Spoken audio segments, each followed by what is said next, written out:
தந்தை மகன் தூய் ஆவியாரின் பெயராலே ஆமென்.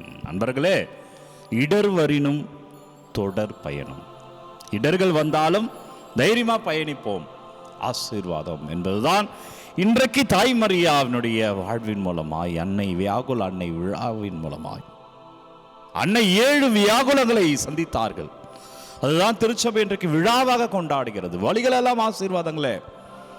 உங்களுடைய கசப்பான அனுபவங்களா வெற்றியின் பாதைகளே. உங்க கசப்பிலிருந்து வாழ்வுக்கான பாதை அமைக்கப்படும்.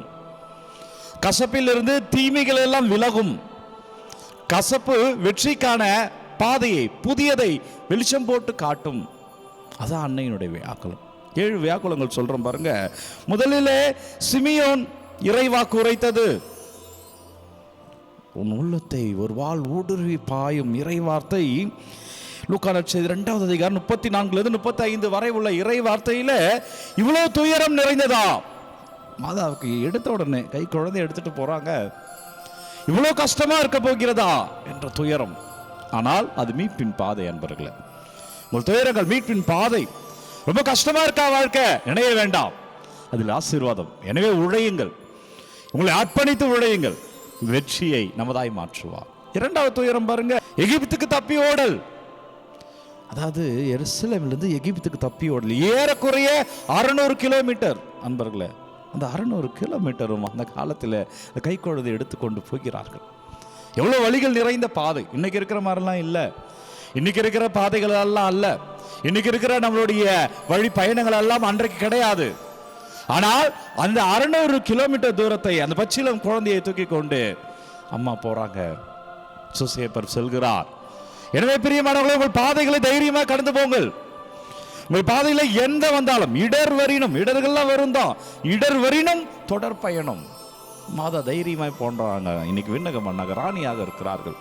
தைரியமா முன்னேறி செல்லுங்கள் அன்பர்களே. 3வது வியாகுலம் சொல்கிறேன் பாருங்க. கோவிலில் இயேசு காணாமல் போதல். இறைவார்த்தை கோவிலில் இயேசு காணாமல் போகுதல். லூக்கா நற்செய்தி 2வது அதிகாரம் 43 47 வரை உள்ள இறைவார்த்தையில மாதா நினைச்சிருப்பாங்கல்ல, மங்கள வார்த்தை சொல்லி பெறப்பட்ட குழந்தை இயேசு காணோம். ஒருவேளை நம்ம ஏதாவது தப்பு பண்ணிட்டோமோ, அதனால கடவுள் இந்த குழந்தையை நம்ம கிட்ட இருந்து எடுத்துட்டாரோ, ஆண்டவர் மூலமா வந்த குழந்தை ஆயிடுச்சு, நான் ஏதாவது தவறு பண்ணிட்டேனா என்னெல்லாம் யோசிச்சிருப்பாங்கல்ல. சில குழப்பங்கள் வாழ்க்கையில வரும். பயப்படாதீங்க, பயப்படாதீங்க. அந்த குழப்பத்தின் மத்தியில் சில கேள்விகள் எல்லாம் வரும். கலங்கி விடாதீர்கள். என்ன செய்வது என்று அறியாமல் இருந்து விடாதீர்கள். ஆண்டவர்கிட்ட போயிடுங்க. சில குழப்பங்கள் ஆண்டவராலே உண்டாகும். போய் பார்க்கும் பொழுது அங்கே இயேசு விவாதித்து கொண்டிருந்தார். அந்த வியாகுலம் நிறைவிலே முடிந்தது. எனவே குழப்பங்கள் நிறைவிலே முடியும். தைரியமாய் பயணியுங்கள். 4வது வியாகுலம் சொல்லுகிறேன் பாருங்க அன்பர்களே. சிலுவை பாதையில் இயேசுவை கண்டது. சிலுவை பாதையில் லூக்கா நற்செய்தி 23வது அதிகாரம் 27வது இறை வார்த்தை, தன் மகனை சிலுவை பாதையிலே பார்க்கிறார். இந்த சிலுவை தண்டனை யாருக்கு கொடுப்பாங்கன்னா, கல்வர்களுக்கும் நாட்டை காட்டி கொடுத்தவர்களுக்கும். ஆனால் என்னுடைய மகன் யார் என்றால், மாதா நினைச்சிருப்பாங்களா, என்னுடைய மகன் யார் என்றால் இந்த உலகத்துடைய ராஜா என்று அறிவிக்கப்பட்டார். அவர் தாவீதின் அரியணையை வீற்றிருப்பா என்று லூக்கா நற்செய்தியில் சொல்லப்பட்டது.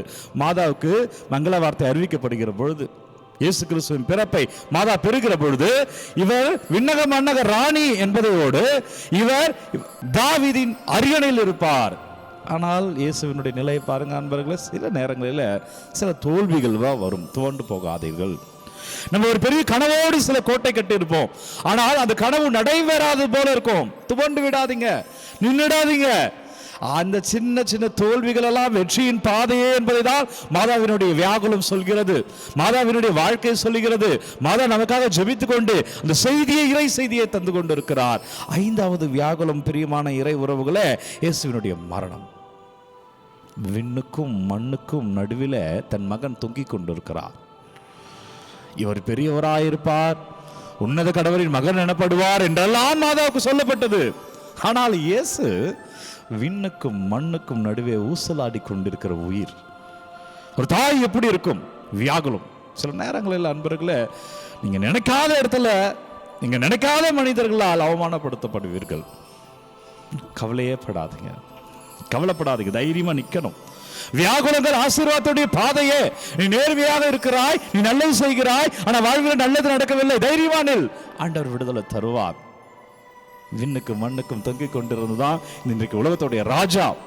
தைரியமாய் பயணியுங்கள் பிரியமானவர்களே. அடுத்தது 6வது வியாகுலம். தாய் மரியாவினுடைய மடியில மரித்த இயேசுவை சுமத்துகிறார்கள். இறைவார்த்தை யோவான் நற்செய்தி 19வது அதிகாரம் 40வது இறைவார்த்தை. உயிரற்ற சடலமாக இந்த குழந்தையை தான் பிறந்த உடனே இயேசுவை கொண்டு போய் கோயிலில் காணிக்கையே கொடுத்தாங்க. ஆனால் இன்றைக்கு அந்த குழந்தை இறந்து போய் தன் மடியிலே கிடைக்கிறது. ஒரு தாய் எவ்வளோ பதறி இருப்பார். சில வீட்டிலலாம் மரணங்கள்லாம் வந்திருக்கும், அதெல்லாம் உடைந்து போயிருப்பீங்க. தைரியமா எந்திரிங்க, இயேசு இறந்து விட்டார். மத தைரியமா நிற்கிறாங்க. அடுத்தது என்னவென்று யோசிக்கிறார்கள். உடைந்திருப்பார்கள், கவலைப்பட்டு இருப்பார்கள், ஆனாலும் துணிந்து எழுகிறார்கள்.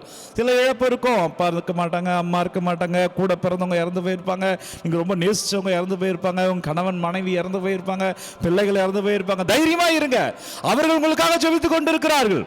அவர்கள் மரணம் மண்ணை நோக்கி அல்ல, விண்ணை நோக்கி சென்றிருக்கிறார்கள். அவர்கள் ஜெபமும் உன்னை வாழ வைக்கும். அவர்கள் ஆண்டவரோடு மகிழ்ந்திருப்பார்கள். துணிந்து எழுந்திருங்கள் அன்பர்களே. இறுதியாக 7வது வியாகுலம் இயேசுவை அடக்கம் செய்தல். ஒரு பெற்றோர்களை பிள்ளைகள் அடக்கம் செய்வார்கள். இதுதான் நம்மளுடைய வழக்கம் அல்லவா? ஆனால் இங்கு ஒரு தாய் தன்னுடைய மகனை அடக்கம் செய்கிறார். எவ்வளோ பெரிய வேதனை. ஒரே மகன், கணவன் ஏற்கனவே இறந்து விட்டார், சுசேப்பர் ஏற்கனவே இறந்துடுறார், அதான் தனியாக இருக்கிறாங்க. தன் ஒரே மகனையும் இழக்கிறார்கள். ஆனால் அந்த மகன் மீண்டு வருவார் என்பதை மாதா அறிந்திருக்கலாம். இது வெறும் மரணத்தில் முடியாது, இது மீண்டு வரும் என்பதை மாதா அறிந்திருக்கிறார். தைரியமா நிற்கிறாங்க. நீங்களும் விளங்கிக் கொள்ளுங்க. நீங்க மீண்டு எழுவீங்க, நீங்க மீண்டு எழுவீங்க, நீங்க வளர்ச்சியை நோக்கி இருப்பீங்க. உடைந்திருக்கிற உங்கள் குடும்பம் மீண்டு எழும். இப்பொழுது எந்த நிலையில் இருக்கிறியோ அதே நிலையில் இருக்க மாட்ட. நீ தைரியமா நம்பணும். மாதா அந்த 7 வியாகுலத்திலுமே நம்பிக்கையை மட்டும் விடலை. கவலைப்பட்டிருப்பாங்க, உடஞ்சு போயிருப்பாங்க, நம்பிக்கை விடலை. நம்பிக்கை விடாத ஜெபிப்போம். அப்பா நன்றி, ஓ வல்லவரே நல்லவரே நன்றி. ஜெபிக்கிற ஒவ்வொரு பிள்ளைகளையும் தொடுவீராக. அன்னையினுடைய வியாகுலத்தை தியானிக்கிற வேலையில தாய் மரியாவே அம்மா எங்களுக்காய் ஜெபிப்பீராக. ஒவ்வொருடைய வியாகுலங்களும், வியாகுலம் என்றால் நம்மளுடைய கஷ்டங்கள், துயரங்கள், உங்கள் வியாகுலங்கள் எல்லாம் அர்ப்பணிங்கள், உங்கள் கஷ்டங்களை எல்லாம் அர்ப்பணிங்கள்.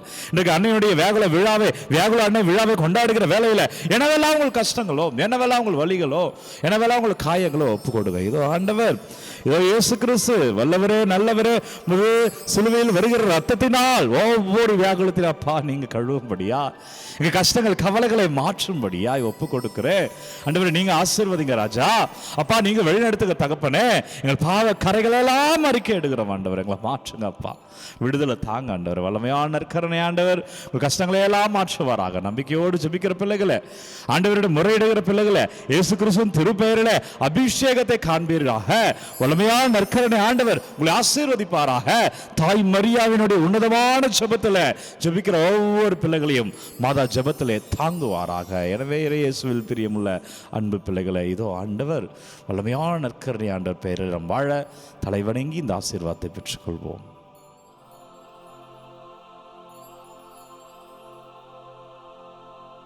எல்லாம் வல்ல இறைவன் தந்தை, மகன், தூய ஆவியார் நிறைவாக ஆசீர்வதிப்பாராக. இந்த நாளும் இனிய நாளே. உங்கள் துயரங்கள் எல்லாம் ஆசீர்வாதமாய் மாறும்.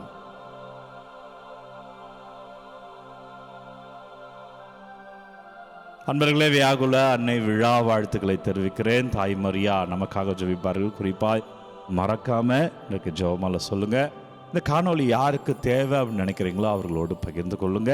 உங்கள் விண்ணப்பங்களை எல்லாம் கமெண்ட்ல அனுப்புங்க, நான் உங்களுக்காக ஜெபிக்கிறேன். எனவே அன்பர்களே, மீண்டுமாய் happy feast. God bless you. Take care.